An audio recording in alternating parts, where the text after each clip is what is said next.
நேத்து ஞாயிற்றுக்கிழமை ரொம்ப நாளைக்கு அப்புறம் மட்டன் பிரியாணி வந்து எங்கள் பாப்பா அவங்கலாம் வந்து செஞ்சு கொடுங்கம்மான்னு சொன்னாங்க.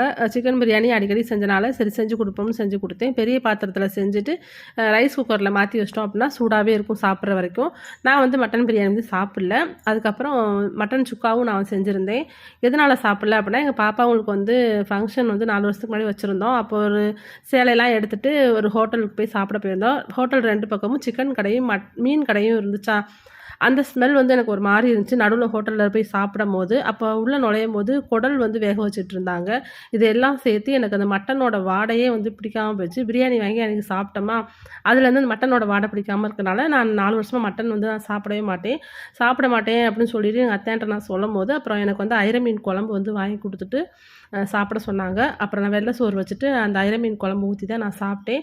இந்த மாரி உங்க வீட்ல உங்க ஹஸ்பண்ட் வந்து உங்களுக்கு பிடிக்கல அப்படி நீங்க வந்து ஃபோன் பண்ணி சொல்லும்போது, உங்களுக்கு இது மாரி வாங்கி குடுத்துருக்காங்களான்னு சொல்லுங்க. இந்த வீடியோ பிடிச்சிருந்தா லைக் பண்ணுங்க. என்னோட சேனல சப்ஸ்கிரைப் பண்ணுங்க.